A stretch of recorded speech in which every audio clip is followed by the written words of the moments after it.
Why is the GI specification important?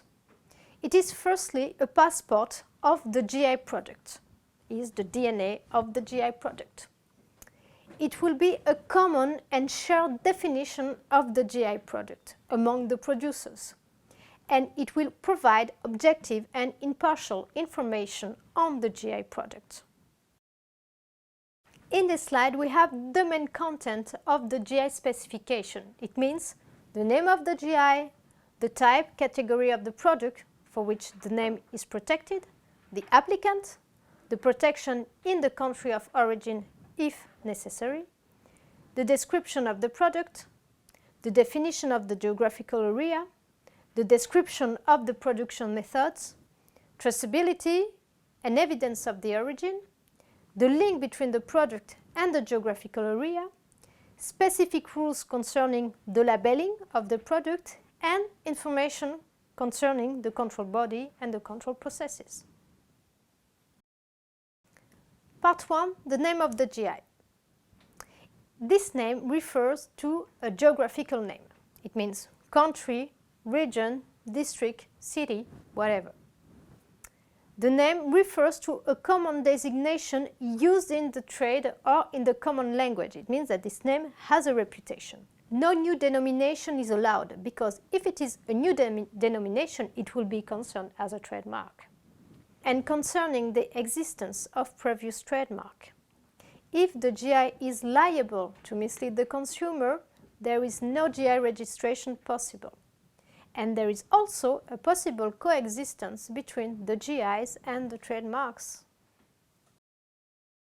Second part, the type or category of the product for which the name is protected.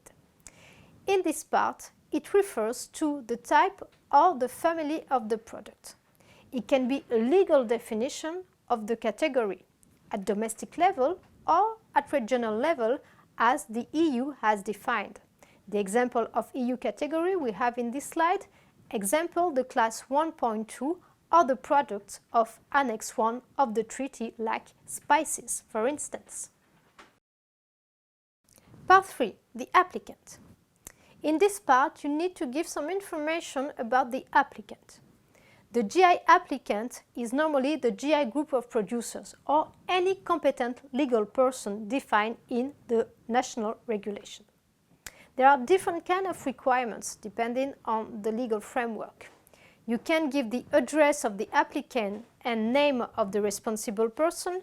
You can give also some more explanation on the applicant like status, missions, for instance. Part 4. Protection in the country of origin. This is the case for GI applications of foreign product. GI product shall be protected in its country of origin before applying in other countries. GIs can also be protected by bilateral agreements, if any. Part 5. The description of the product. This part refers to a concise and technical description of the product. It aims at distinguishing the GI product from other ones of the same category. The type of information that can be provided in this part can be the type, like fresh processed product, the shape, the weight, the size, the color, the taste, or physical, chemical properties. In this slide, you have an illustration of the GI cheese in France. You can see that all the GI cheeses are different in terms of color, in terms of shape, but also in terms of chemical property and tastes. In this slide, you have different kind of example of product covered by the geographical indication. You have the case of compote pepper GI in Cambodia that defines different types of pepper. And then you have also the GI Espelette chili, which is a sweet chili that covers different kind of product from the fresh to the processed product. For processed products, information shall be provided concerning the raw material if the raw material information is relevant. You can also give some information on varieties Alnimot breeds. You can also give information on the presentation of the product, whether it's fresh, processed, sliced, frozen or packaged. Part 6, Geographical Area. In this part, you have to describe the delimitation of the geographical area that has to be covered by the geographical indication. You need to give all the steps of production that have to take place within this area. You can give a list of cities, regions, districts, etc. It is also useful to provide a map in order to identify clearly and easily where is located the geographical area. And the geographical area should also be coherent with the definition of the link. In this slide, you have an illustration of the specific definition of the geographical area for the GI wines in France. In this slide, you have also an illustration of a geographical area for Marennes-Oléron oysters that is located in France. This geographical area of oysters production is deeply linked with all salt marshes. All salt marshes are transformed today into oyster spars that give the specificity of these GI oysters. In these slides, you have also an illustration of the geographical area of the Blue Mountain coffee, which is a specific coffee located in Jamaica. And you can see in the island of Jamaica the specific area concerned and defined to produce the Blue Mountain coffee. Part 7, Description of the production methods. In this part, you need to describe the conditions of production. The description shall be clear without ambiguity and objective. We can give some examples according to the types of products. For animal production, for instance, you can give some information in relation to the breeding practices like pasture or food, for instance. For vegetal productions, you can give some information on varieties, fertilization, needs of irrigation, harvesting dates, harvesting methods as well, sorting, storage, expedition, etc. For processed product, you can give the description of the process and technical parameters as well. For raw materials, you can give restriction of the raw materials origin. It is possible any if linked with the quality of the product. In the description of the production methods, you need to avoid any subjective comments. The production method will be checked afterwards during the control procedure, and they need to be translated into control points. And there is a need of consistency with the element explained on the part related to the link between the product and the geographical area.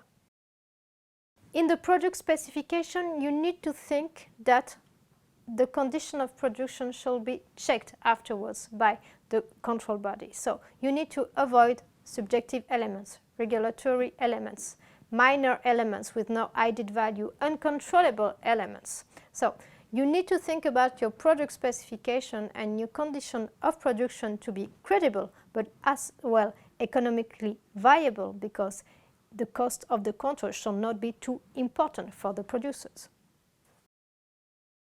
Part 8, Traceability and evidence on the origin. In this part, there are two main points. First of all, there are some registrations that are linked with the production process.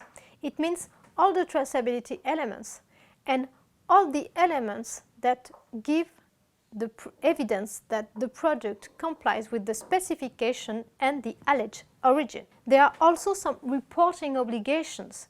It means the list of the producers that are involved in the GI process. There are also the results of the control, the analysis. We can check also the invoices, for instance, and all the elements that will give the evidence of the link between the product, the origin, and the compliance with the specifications. Part 9, the link between the product and the geographical area, which is a very important part of the GI specification. This part will provide a description of the causal link between the geographical area and the specific quality, reputation, or other characteristics of the product. It can be natural factors like geography, soil, climate, local varieties, breeds, biodiversity, landscape, whatever.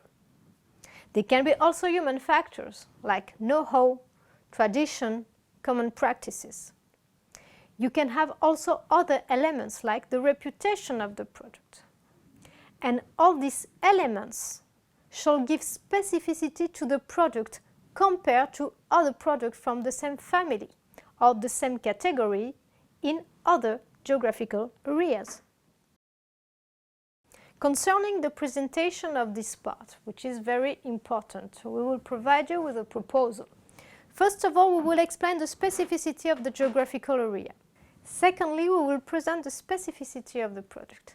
And then we will explain the causal interaction between the geographical area and the quality, the reputation, or other characteristics of the product. Part 10. Specific rules concerning the labeling of the product.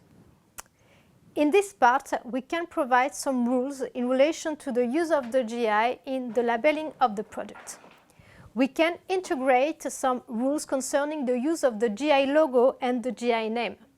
We can also integrate the use of specific trademarks combined with the geographical indication.